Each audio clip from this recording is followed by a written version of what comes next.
The first snowfall of December came early to Millbrook, transforming the quiet suburban town into a winter postcard. Children squealed with delight, building snowmen and throwing snowballs. Parents complained about commute times while secretly admiring the pristine white landscape. But for Luna, a 5-year-old calico cat, the snow meant something entirely different. It meant survival. Luna pressed herself against the Hendersons' back door, her distinctive orange, black and white fur already dusted with snowflakes. She meowed pitifully, scratching at the wood with her front paw. The same door she had entered freely for 5 years, the same door that now remained firmly closed against her. Inside, she could hear voices, the familiar sounds of the family she had loved and served faithfully since she was a kitten. But those voices weren't calling her name anymore. They weren't opening the door. The decision to put Luna outside permanently had been made 3 days earlier, though the signs had been building for months. It started when Margaret Henderson became pregnant with her 3rd child. Someone at her prenatal yoga class had mentioned that cats were dangerous around babies, that they carried diseases, that they might smother infants out of jealousy. The claims were largely myths, but Margaret's pregnancy anxiety latched onto them with fervent conviction. "Brian, I've been reading articles," Margaret had said to her husband. "Cats and newborns don't mix. The toxoplasmosis risk alone is concerning. And what if Luna gets jealous and scratches the baby, or climbs into the crib?" Brian Henderson had tried to reason with her initially. "Luna's been great with the kids. She's never scratched Tommy or Sarah. She's gentle. But Margaret's fears, fueled by misinformation and pregnancy hormones, had grown into an obsession. She began restricting Luna's access to certain rooms. Then she insisted Luna stay downstairs at night. Then she started leaving Luna outside during the day to reduce indoor allergens. The progression was gradual but inexorable, each restriction making the next one seem reasonable. Tommy and Sarah, ages 7 and 5 respectively, had protested. Luna was their friend, their companion through countless childhood dramas and adventures. Sarah especially loved Luna, often dressing her in doll clothes and including her in elaborate tea parties that Luna tolerated with feline patience. But children's voices carry little weight in adult decisions, and their protests were dismissed as not understanding the complexity of the situation. 3 days ago, on December the 1st, Margaret had made her final declaration. "The baby is due in 6 weeks. Luna needs to be an outdoor cat from now on. It's for the family's safety." "It's winter, Margaret," Brian had objected. "She's been an indoor cat her whole life. She doesn't know how to survive outside." "Cats are natural survivors. She'll adapt. We'll leave food out for her. But she can't come inside anymore. Not with the baby coming." And so Luna had been exiled. The cat, who had spent 5 years as a beloved family member, was now a threat to be managed, a problem to be solved through exclusion. The discrimination wasn't based on anything Luna had done. She had never hurt anyone, never been aggressive, never shown anything but affection. But she was a cat, and in Margaret's anxiety-driven worldview, that made her dangerous. For 3 days, Luna had waited outside, confused and cold. The Hendersons left food and water on the porch, and Brian had set up a small shelter, a cardboard box with blankets, but it was inadequate for the plummeting temperatures. Luna wasn't acclimated to winter. Her body hadn't developed the extra fat layer or thick undercoat that outdoor cats need. She was a house cat, soft and domesticated, suddenly thrust into an environment she was utterly unprepared for. On this 4th night, as the temperature dropped to 15 degrees Fahrenheit and the snow began falling in earnest, Luna made a decision. She couldn't stay at the Hendersons' house. They had made their choice clear. If she remained, she would freeze to death on their porch, another forgotten casualty of human prejudice and fear. Luna jumped down from the porch and began walking. She had no destination in mind, just an instinct that staying still meant death. Her paws sank into the snow with each step, the cold burning against her sensitive paw pads. She had never experienced anything like this. Every step was painful, every breath of frozen air hurt her lungs, but she kept moving. The neighborhood was quiet, most families inside their warm homes. The few people who did see Luna, a calico cat struggling through the snow, made assumptions. They assumed she belonged to someone, that she was just outside briefly, that she would return to her warm home soon. The concept that someone would abandon a house cat in winter weather seemed too cruel to be real, so they didn't consider it. Luna was invisible not because people couldn't see her, but because they couldn't imagine her reality. As Luna made her way through the neighborhood, she passed other houses with cats sitting contentedly in windows, watching the snow from the safety of heated homes. She passed dogs being walked by owners bundled in heavy coats, the dogs themselves wearing protective booties and sweaters. The contrast was stark. Some animals were valued and protected, while others were disposable. The only difference was the family that claimed them. Luna found temporary shelter under a parked car, her body shaking uncontrollably from cold. Hypothermia was setting in, though Luna had no concept of what that meant. She only knew that her body was failing, that the warmth was leaving her, that sleep was becoming dangerously appealing. If she stayed under this car, if she let herself fall asleep, she wouldn't wake up. Some part of her understood that truth. With tremendous effort, Luna forced herself to move again. She emerged from under the car and continued walking, her gait now unsteady, her vision beginning to blur. She turned down an unfamiliar street, then another, losing her sense of direction. The snow was falling harder now, covering her tracks almost as quickly as she made them. She passed a house with a child's face pressed against the window. The child pointed at Luna, saying something to someone behind her. For a moment, Luna hoped the door would open, that someone would show mercy. But the curtain closed and the house remained sealed. Perhaps the parents had told the child that stray cats were dangerous, that they carried diseases, that they weren't to be approached. The same prejudices that had cost Luna her home now prevented others from helping her. Luna's steps became slower, more labored. Her body temperature was dropping dangerously low. Ice was forming on her whiskers and in the longer fur around her neck.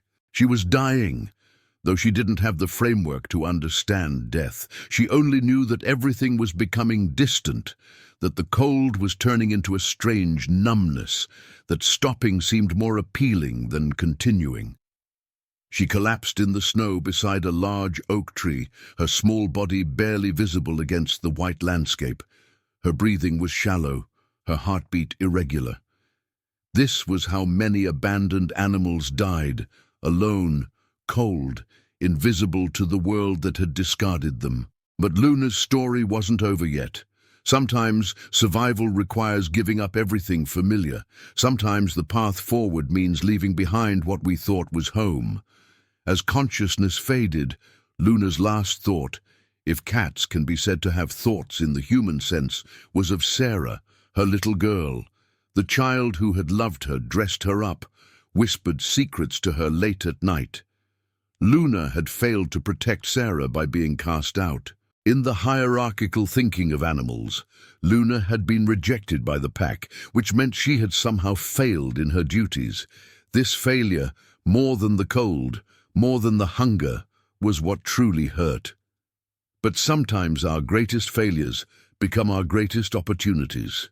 Sometimes being cast out allows us to find a purpose we never would have discovered otherwise.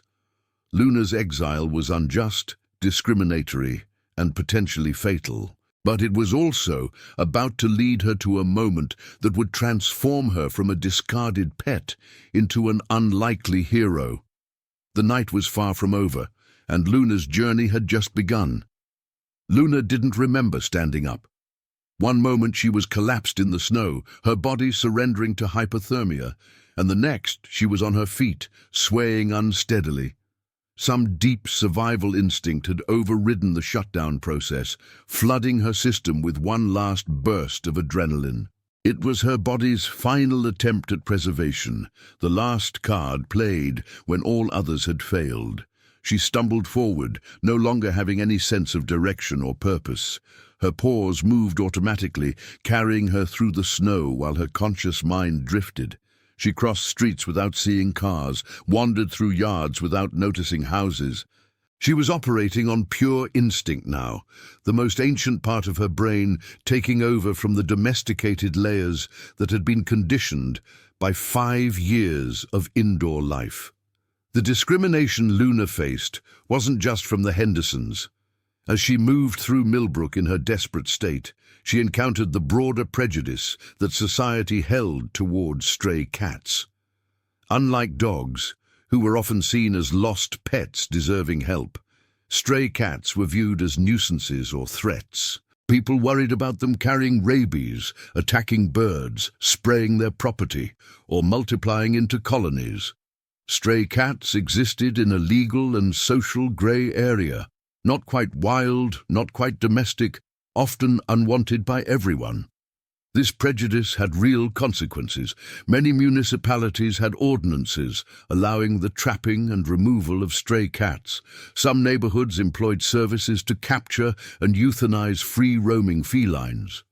Even well-meaning individuals often saw stray cats as problems to be solved, rather than animals needing help. Luna, had anyone noticed her struggling through the snow, would likely have been seen not as a beloved pet in crisis, but as a stray cat where she didn't belong. Luna's wandering took her to the edge of Millbrook, where the neat suburban streets gave way to a wooded area that bordered Miller's Creek. This was territory she had never explored. House cats don't venture far from their homes, and Luna's entire world had been the Henderson house and their immediate neighborhood. But now, in her hypothermic confusion, she pushed into the trees, following some indefinable instinct. The woods provided some relief from the wind, and the snow fell less heavily under the tree canopy. Luna found a small hollow beneath an evergreen's low-hanging branches and crawled inside. The ground here was relatively dry, covered with a carpet of pine needles that provided slight insulation from the frozen earth. It wasn't warm, but it was marginally less cold than being exposed. Luna curled into a tight ball, tucking her paws beneath her body and wrapping her tail around herself. This was the classic heat preservation position of cats, designed to minimize surface area and retain warmth. Her breathing slowed, becoming shallow and regular. She was entering a torpor state, a dangerous but sometimes life-saving condition where the body's metabolism drops to conserve energy. It was survival mode, the last option before death. She might have died there, another invisible casualty of human prejudice and winter weather. But something pulled her back to consciousness, a sound. Faint, distant, but unmistakably human. A child's voice, though not speaking words, crying. Luna's ears twitched, then rotated toward the sound. Even in her compromised state, even after being rejected by the children she had loved, the sound of a child in distress triggered her protective instincts. For 5 years, Luna had been Tommy and Sarah's guardian, watching over them during naps, alerting their parents if they wandered too far in the yard, providing comfort during nightmares. Those instincts didn't disappear just because she had been cast out. The crying continued, weak and intermittent. Luna lifted her head, trying to locate the source. It was coming from deeper in the woods, away from the subdivision, away from help. Every logical instinct told Luna to stay in her shelter, to preserve what little body heat she had left. Moving meant expending energy she couldn't afford to lose. Moving meant almost certain death. But Luna stood up anyway, because that's what she had always done, responded when children needed her. The Hendersons had cast her out based on unfounded fears about what she might do to a child. Now, in bitter irony, Luna was risking her life to help a child, driven by the same protective instincts that had been labeled as dangerous.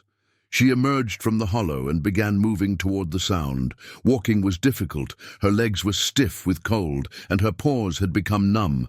She fell twice, struggling back to her feet each time. The crying would stop for periods, then resume, each time seeming weaker. Luna followed it like a beacon, pushing through undergrowth and around trees, leaving a trail of paw prints in the snow behind her. After what felt like an eternity but was probably only 10 minutes, Luna found the source of the crying. In a small clearing, partially hidden behind a fallen log, was a child. A boy, perhaps 6 years old, wearing a blue winter coat and snow pants, but no hat or gloves. His face was red from crying and cold, and he was huddled into himself, shivering violently. Luna approached cautiously. The boy looked up, his tear-stained face registering surprise. "Kitty," he said weakly, "are you lost too?" The boy's name was Jamie Chen, and he had been missing for 2 hours, an eternity in winter weather. He had been playing in his backyard, had seen a deer at the edge of the woods, and had impulsively followed it. By the time he realized he was lost, darkness and snow had disoriented him completely. He had wandered deeper into the woods rather than back towards civilization, his child's sense of direction failing him. He had been crying for help, but the snow muffled sound, and the woods were far enough from houses that no one heard him. Jamie reached out to Luna with a shaking hand. "I'm so cold," he whispered.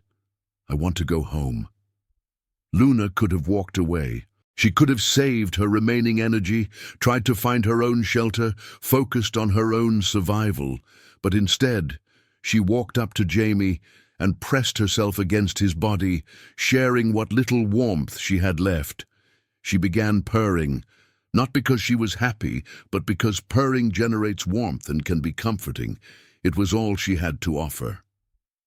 "You're cold too," Jamie said, wrapping his arms gently around Luna. "We're both cold." And they stayed like that for several minutes, two abandoned creatures sharing warmth in a winter woods. But Luna understood something Jamie didn't. Staying here meant death for both of them. The woods were getting darker, the temperature was still dropping, and Jamie was showing signs of advanced hypothermia. His shivering had begun to slow, a dangerous sign indicating his body was losing the ability to generate heat. Luna extracted herself from Jamie's arms and walked a few steps back toward where she had come from. She looked back at Jamie and meowed, loudly, persistently, urgently. Jamie looked at her with confusion. Luna walked a few more steps, then stopped and meowed again. "You want me to follow you?" Jamie asked. His thinking was slowed by cold, but he understood the basic communication. Luna meowed again, encouragingly. Jamie struggled to his feet. Standing was difficult. His legs had stiffened from sitting, and his body wanted nothing more than to curl up and sleep. But the cat seemed insistent, and somewhere in his 6-year-old logic, Jamie decided to trust her. "Okay, Kitty, I'll follow you." Luna began walking back the way she had come, stopping frequently to make sure Jamie was following. The boy moved slowly, stumbling over roots and brush, but he kept moving. Luna's paw prints in the snow had mostly filled in with fresh snowfall, but she retraced her path through memory and instinct, heading back toward civilization. The journey that had taken Luna 10 minutes took nearly 30 with Jamie. The boy fell multiple times, and each time Luna waited, meowing encouragement until he got back up. She was expending her last reserves of energy, but she kept going. Somewhere in her small feline brain, purpose had overridden survival instinct. Saving Jamie had become more important than saving herself. Finally, they emerged from the woods near the edge of the subdivision. Luna could see house lights through the trees, could see the relative safety of human civilization. But she also knew that she couldn't go into the neighborhood, not visibly, not as a stray. Her earlier encounters had taught her that appearing in public spaces as a stray cat invited capture or worse. She stopped at the tree line and meowed at Jamie, trying to direct him toward the lights. "You're not coming?" Jamie asked, confused. "Don't you want to get warm too?" Luna meowed again, more insistently. Jamie needed to keep moving, needed to get to those houses, but Luna couldn't risk going further. The discrimination she faced as a stray meant that her presence might actually hinder rescue. Someone might focus on catching the stray cat rather than helping the child. "Okay," Jamie said, beginning to cry again. "Thank you, Kitty. I wish you could come with me." He began walking toward the nearest house, and Luna watched him go. She had done what she could. She had found him, kept him warm enough to survive, and guided him back to safety. It was more than most abandoned animals would have done, more than anyone who had cast her out would have expected. She had proven that the prejudice against her was wrong, that her instincts were protective rather than dangerous, that she was valuable despite being unwanted. But proving your worth to a world that has already judged you doesn't guarantee recognition or reward. Luna watched Jamie reach the first house, saw the door open, and concerned adults rush out to help him. She saw the beginning of his rescue. And then, with the last of her strength depleted, Luna collapsed in the snow at the tree line, her small body finally surrendering to the cold she had fought for so long. The Chen family's neighborhood erupted into organized chaos within minutes of Jamie reaching the first house. Mrs. Patterson, the homeowner who had opened her door to find a freezing 6-year-old boy on her porch, immediately called 911 while wrapping Jamie in blankets and bringing him inside. Within 10 minutes, police cars, an ambulance, and the fire department had converged on the scene. Jamie's parents, David and Lin Chen, arrived moments later, having been frantically searching for their son since discovering him missing 90 minutes earlier. Lin Chen collapsed in tears of relief, holding Jamie while paramedics checked his vital signs. David Chen stood in shock, trying to process that they had found him, that he was alive, that their nightmare had ended. "How did you get back?" Lin asked her son, her voice choked with emotion. "How did you find your way home?" "I didn't," Jamie said, his words slurred with exhaustion and lingering cold. "The kitty found me. She led me back." The adults exchanged confused glances. "What kitty, sweetheart?" Lin asked gently. "The orange and black and white kitty in the woods. She was cold too, but she helped me. She showed me the way." Jamie's eyes started to close. "I hope she's okay. She looked really cold." The paramedics insisted on transporting Jamie to the hospital for observation, and Lin Chen rode with him in the ambulance. But David Chen stayed behind, talking with the police officers who were documenting the incident. Officer Rebecca Santos was taking notes, trying to establish a timeline and understand what had happened. "Your son mentioned a cat," Officer Santos said. "Is there any possibility someone with a cat found him in the woods and sent him this way?" David shook his head. "He said the cat was alone, that it led him back. But that doesn't make sense. Cats don't do that." Officer Santos had been on the Millbrook police force for 12 years and had seen enough unusual situations to never say never. "Sir, your son was missing for 2 hours in below freezing temperatures. He was in the woods, disoriented, hypothermic. Then he somehow makes it back to the subdivision, walking in a relatively straight line to the nearest house. Something helped him. Whether it was a cat or a person with a cat, we should try to find out." She radioed to the other officers on scene. "This is Santos. The child mentioned being guided by a cat. I want someone to check the wood's edge, see if there are any tracks or signs of an animal. If there is a cat out there, it might still be in the area." Officer Marcus Webb responded to the call, grabbing a high-powered flashlight and making his way to the tree line where Jamie had emerged. The snow was still falling, but less heavily now, and his flashlight cut through the darkness effectively. Within 2 minutes of searching, he found something: pawprints in the snow. Small, feline prints, creating a trail that led from the tree line back into the woods. "Santos, I've got something," he radioed. "Definite cat tracks and they're fresh, not completely filled in yet. The trail leads into the woods." "Permission to follow?" Officer Santos consulted with her sergeant, who had arrived on scene. The decision was made: follow the tracks. If there was a cat that had somehow helped Jamie, and if it was still in the woods, they needed to find it. Not just because it might be part of the investigation, but because leaving an animal to freeze to death after it had apparently saved a child seemed unconscionably wrong. Officer Webb followed the Pawprints into the woods, accompanied by firefighter Tom Rodriguez, who had volunteered to help. The trail wasn't straight.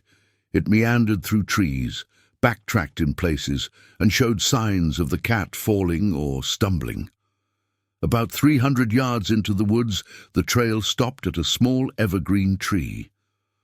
Webb shone his light under the low-hanging branches and saw her. A calico cat lying motionless in the snow, curled in a tight ball. Her fur was matted with ice and snow, and she wasn't visibly breathing. "I've got the cat," Webb radioed. I think it's dead, frozen." Rodriguez knelt down and reached under the branches, gently touching the cat's body. "Wait," he said. "She's still warm. Barely, but she's warm. She might still be alive." Webb moved closer. Rodriguez was right. The cat's body temperature was dangerously low, but it hadn't dropped to ambient temperature yet. He carefully lifted Luna out from under the tree and tucked her inside his coat, against his chest. She was limp, unresponsive, but there was the faintest flutter of a heartbeat against his hands. "We need to get her to a vet now," Rodriguez said. "If she's the cat that helped the kid, we owe her a chance." They ran back through the woods, following their own tracks. By the time they reached the subdivision, a small crowd had gathered, neighbors drawn by the emergency vehicles, and gossip about Jamie's rescue. Officer Santos saw them emerge carrying the cat, and immediately understood the situation. "There's an emergency vet clinic on Route 9, she said, already moving toward her patrol car. "I'll take her. Lights and sirens." Rodriguez transferred the cat to Santos's arms. "She's barely alive. Severe hypothermia, but she's fighting." Santos wrapped Luna in an emergency blanket from her trunk and placed her on the passenger seat with the heater on full blast. She radioed her sergeant. "This is Santos. I'm transporting an animal to emergency care. It may be connected to the Chen rescue. We'll explain later." Her sergeant, normally a by-the-book type, surprised her with his response. "Copy that, Santos. Do what you need to do. That cat's a hero if the kid's story checks out. Heroes deserve better than freezing to death." The drive to Route 9 Emergency Veterinary Clinic took 8 minutes with lights and sirens. Santos radioed ahead, and the night staff was waiting when she arrived. Dr. Amira Patel, the veterinarian on duty, took one look at Luna and began barking orders to her technicians.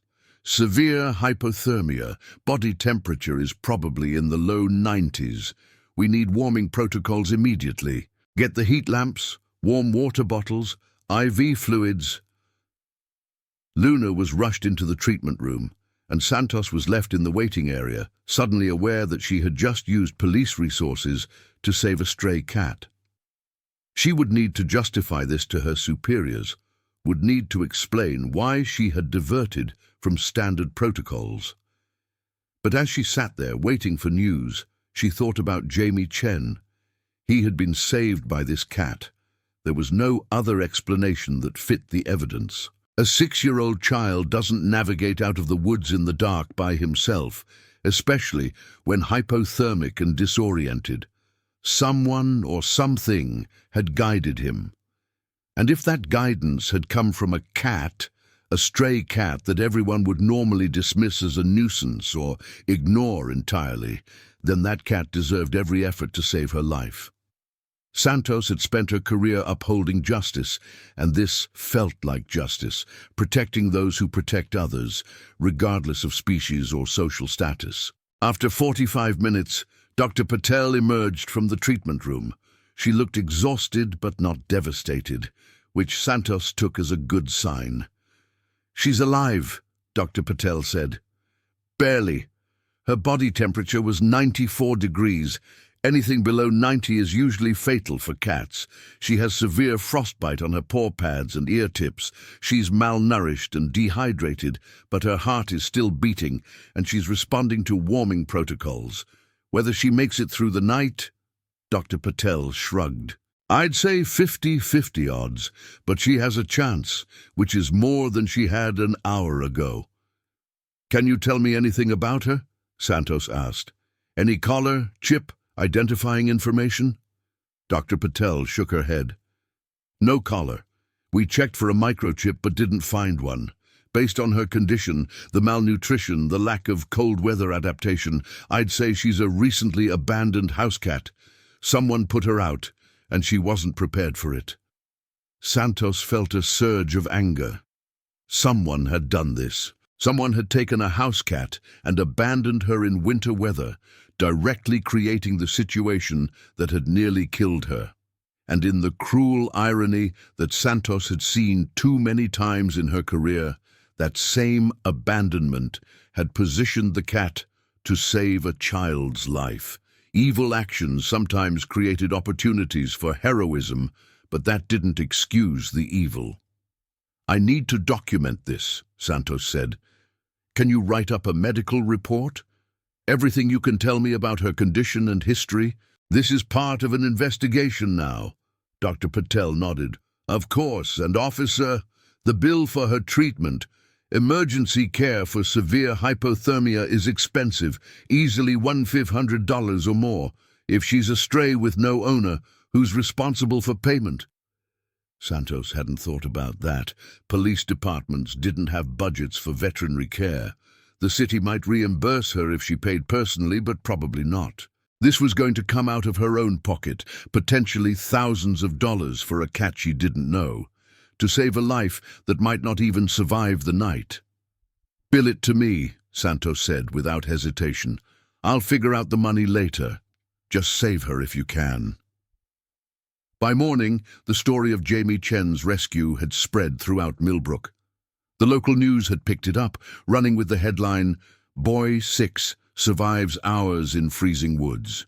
But it was the detail about the cat, the mysterious feline who had apparently led Jamie to safety, that captured public imagination. The story went viral on social media, with people debating whether a cat could really do such a thing, sharing similar stories of animal heroism, and asking what had happened to the cat. Officer Santos, working a double shift after her long night, found herself fielding dozens of calls about the cat. People wanted to know if she survived, wanted to contribute to her medical care, wanted to adopt her if she recovered. The public response was overwhelming and almost entirely positive. For once, a stray cat wasn't being viewed as a nuisance or threat. She was a hero, but not everyone saw it that way. Margaret Henderson, 9 months pregnant and scrolling through Facebook from her couch, saw the news story and felt her stomach drop. The description of the cat, orange, black and white calico, matched Luna perfectly, and the location of the rescue was less than a mile from the Henderson home. It couldn't be coincidence. "Brian," she called to her husband, her voice tight with anxiety. "Come look at this." Brian Henderson read the article, studied the description, and swore under his breath. "That's Luna. It has to be." "They're saying she saved that child," Margaret said, her voice defensive. "That's impossible. We put her out to protect children, not she can't be the same cat." But Brian was already checking the Henderson security camera footage from the previous night. He found what he was looking for. Clear video of Luna on their porch at 7:47 p.m., meowing and scratching at the door.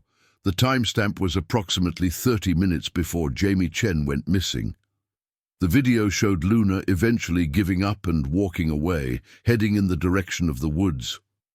"It's her," Brian said quietly. "Luna found that kid and saved him."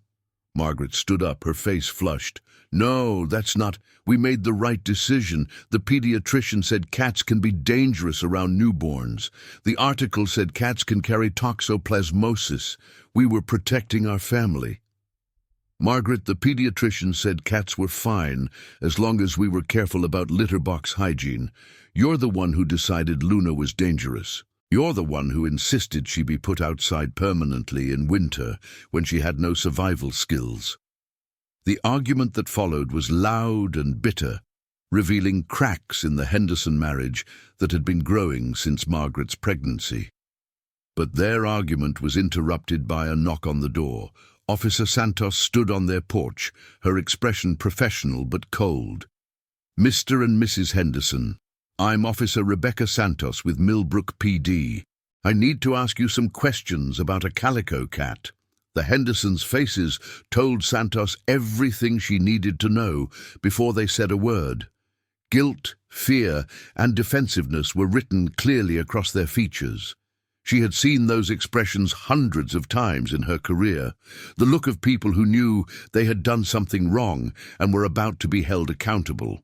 The interview took place in the Hendersons' living room, with Brian and Margaret sitting on their couch while Santos took notes.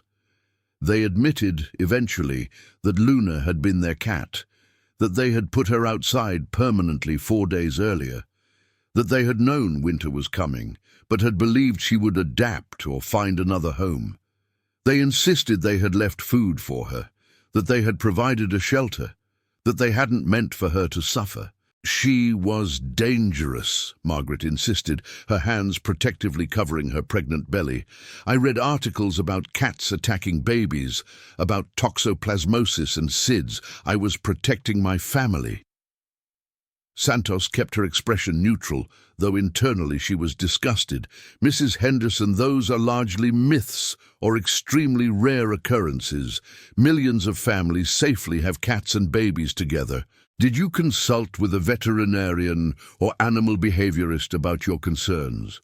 Margaret's silence was answer enough.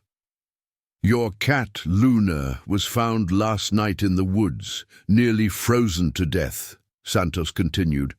We believe she had been surviving outside for 4 days, with no food, shelter, or preparation for winter weather. When we found her, she was in severe hypothermia and may not survive. Do you understand that abandoning a domestic animal in life-threatening conditions is animal cruelty, which is a criminal offense in this state? Brian Henderson's face went pale.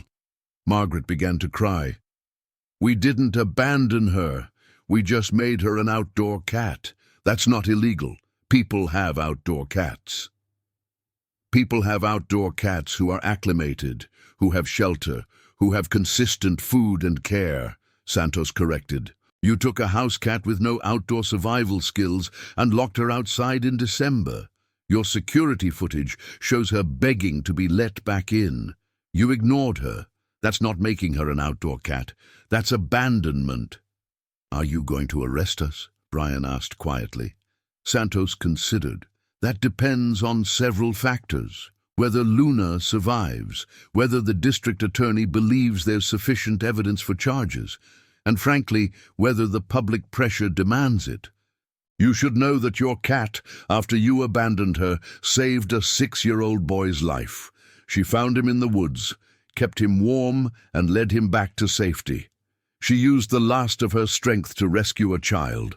The same protective instincts you decided were dangerous are the reason Jamie Chen is alive. Margaret's crying intensified. I didn't know. I thought I was trying to protect my baby. You weren't protecting your baby, Santos said, her professional detachment finally cracking. You were acting on prejudice and fear. The same prejudice that leads people to discriminate against pit bulls or black cats or any animal they've decided to label as dangerous without evidence. Your cat was loyal, protective, and gentle.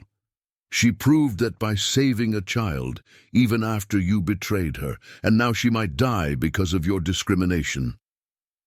Santos stood to leave, handing Brian Henderson her card. Luna is at the Route 9 Emergency Veterinary Clinic.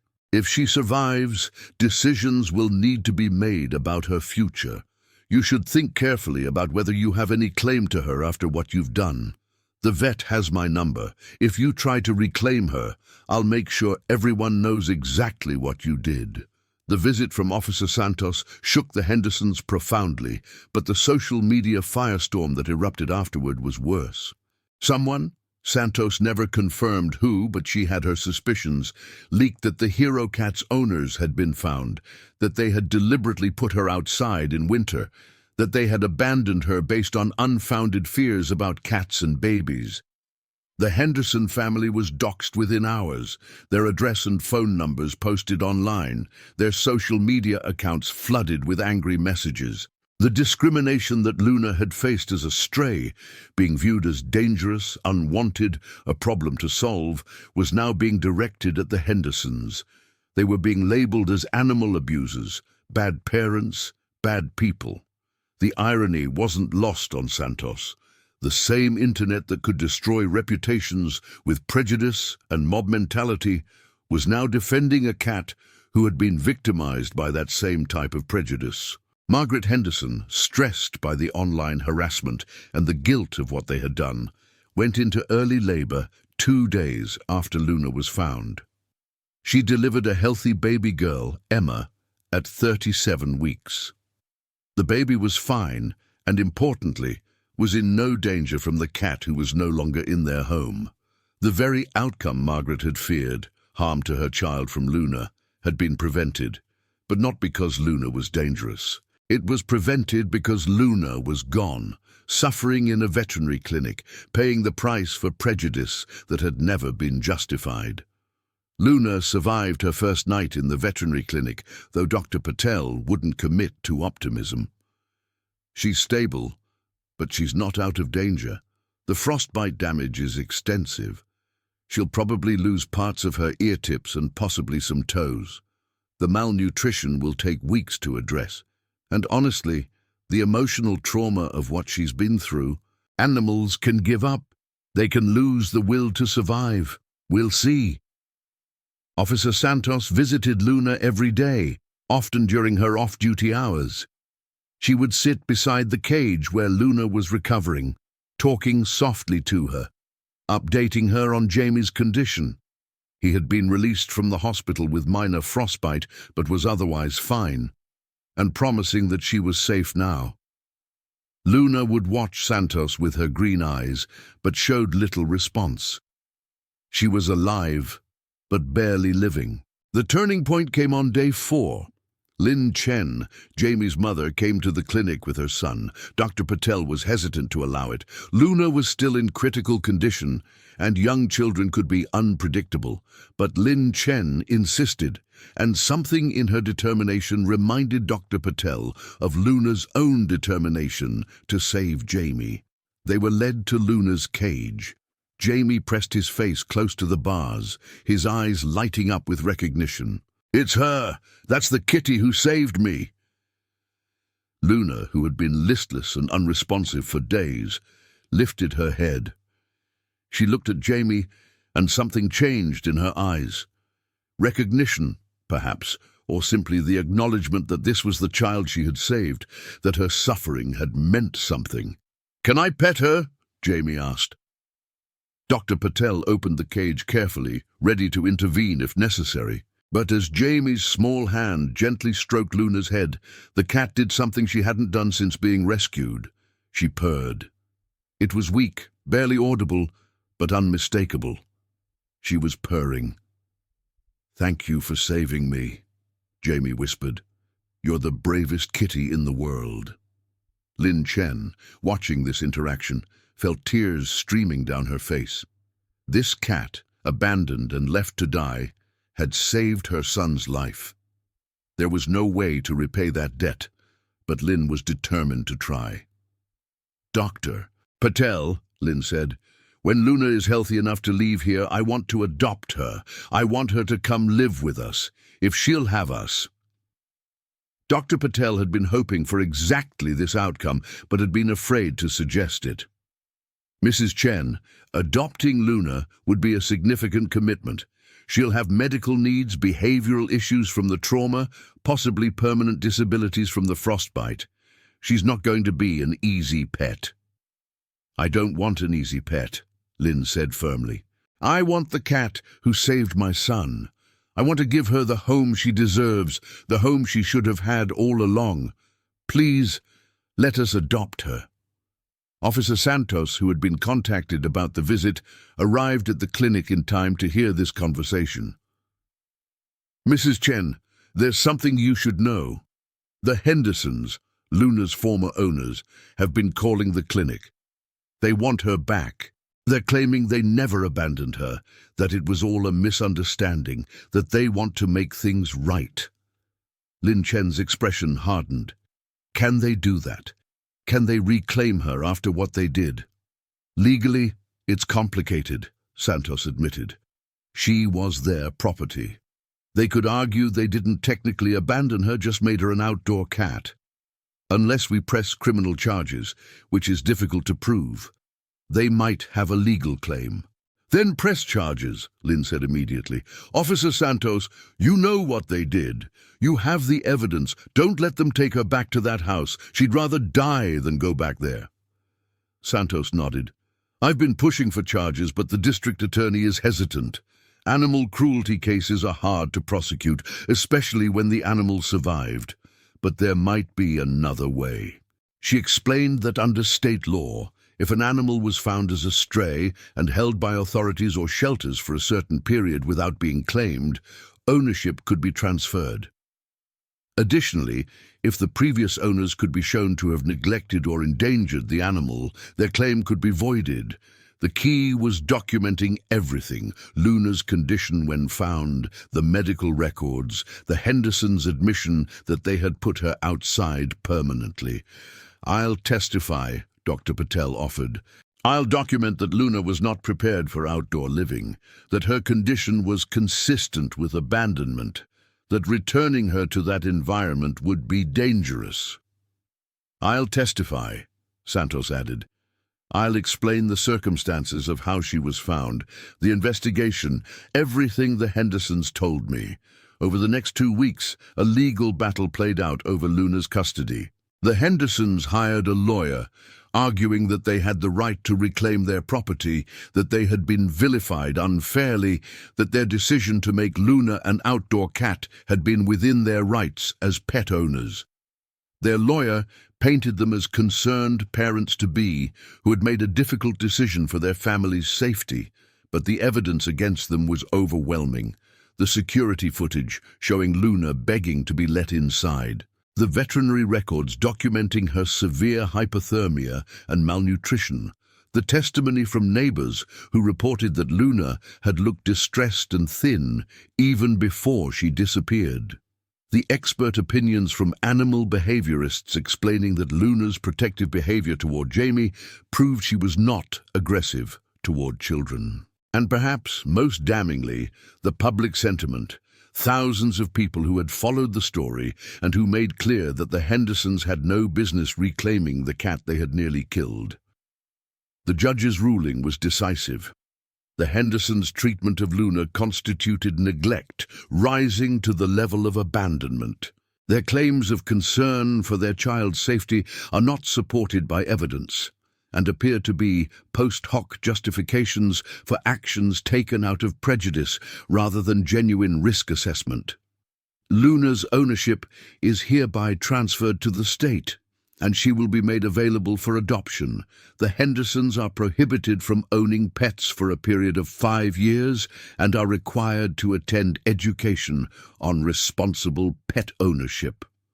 The courtroom erupted in applause.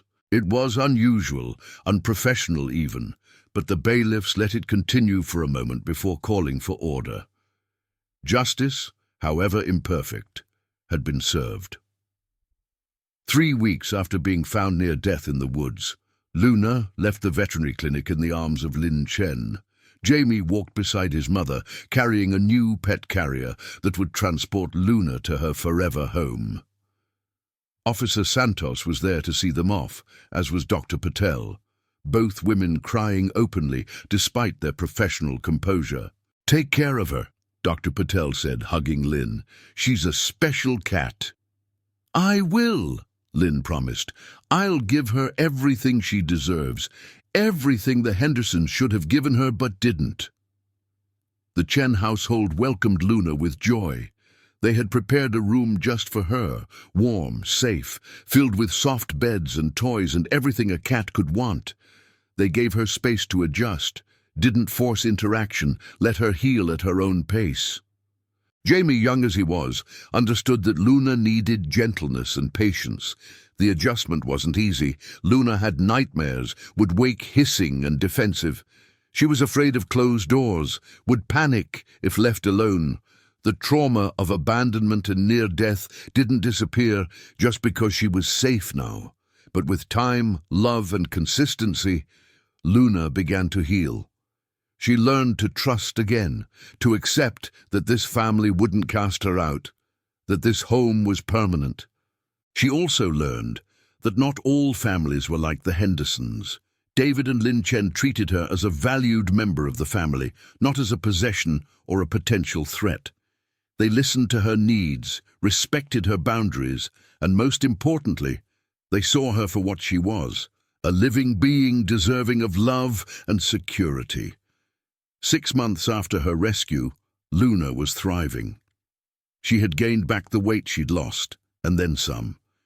Her frost-bitten ear tips had healed into small, rounded curves that gave her a distinctive look. She slept on Jamie's bed every night, her protective instincts now focused on the child she had saved. She had become a local celebrity, the cat who walked through snow to save a boy, who proved that the prejudices against her had been wrong, who had transformed from an abandoned animal into a hero. The story of Luna's abandonment and rescue had lasting impacts beyond her own life. Millbrook passed new ordinances, strengthening animal welfare protections and increasing penalties for abandonment.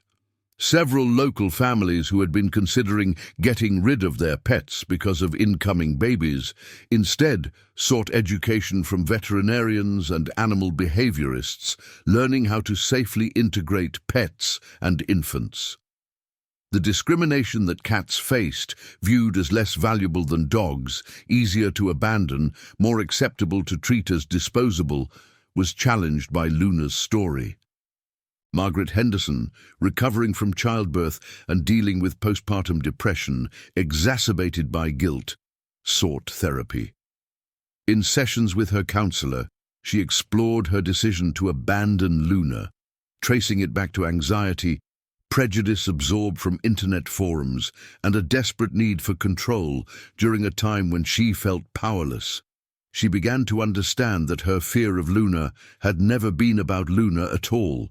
It had been about her own insecurities projected onto an innocent animal. "I destroyed a life because I was afraid," Margaret told her therapist, "and the thing I was afraid of, Luna hurting my baby, was never real. But the harm I did to Luna was absolutely real. I have to live with that." Sarah and Tommy Henderson, Luna's original young companions, struggled with their own guilt and loss. They visited the Chen household once, with permission from both families, to see Luna. The cat recognized them, approached cautiously, allowed them to pet her. But she didn't run to them the way she once would have. The betrayal had broken that bond irreparably. "I'm sorry, Luna," Sarah whispered, crying into the cat's fur. "I tried to make them keep you. I tried so hard." Luna purred, because she was kind, because she understood that Sarah was a child who had no power over adult decisions, because forgiveness came more easily to animals than to humans. But when Sarah and Tommy left, Luna returned to Jamie's side. She had a new family now, one that had chosen her, one that valued her. The past was painful, but it was past. On the first anniversary of Luna's rescue, the town of Millbrook held a ceremony. Luna received a Medal of Valor from the mayor, the first ever given to an animal in the town's history. Jamie Chen stood beside her, his hand resting on her back, as the mayor read a proclamation declaring Luna a town hero and establishing an annual Luna Day dedicated to celebrating animal welfare. and combating prejudice against pets. Thank you for experiencing Luna's incredible journey from abandonment to heroism. This story is based on the devastating reality that millions of cats are abandoned each year, often because of pregnancies, despite the fact that cats and babies can coexist safely with proper education and precautions. Luna almost died because of myths, prejudice, and fear. Countless other animals do die for the same reasons. If this story moved you, please take action immediately. Share this video with every expecting parent you know, with every friend considering getting rid of their pet, with every person who has ever believed the internet myths about cats and babies. Let Luna's story be the education that saves other animals from her fate.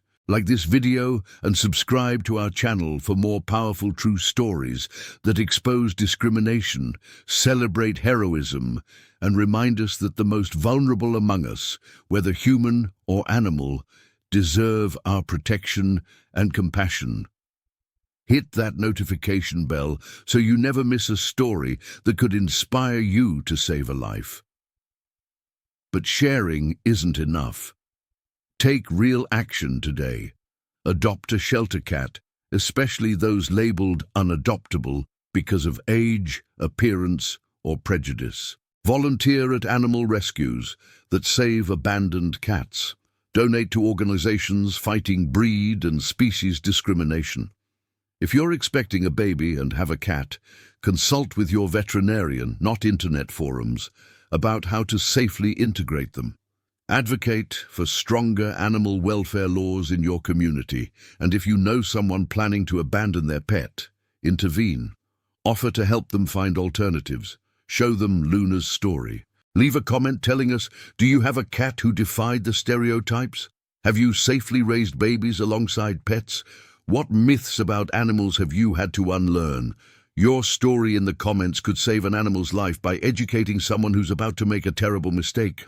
Remember, Luna walked through a blizzard on frozen paws to save a child, proving that the dangerous instincts she was abandoned for were actually protective and heroic. The prejudice against her was wrong. The discrimination nearly killed her and would have killed Jamie. Don't let fear and misinformation destroy more lives. Subscribe now, share this story widely, and help us create a world where animals like Luna are valued for their loyalty rather than discarded for their species. Where expecting parents seek education instead of abandonment. Where every animal gets the second chance Luna fought so hard to earn. Your next story is one click away.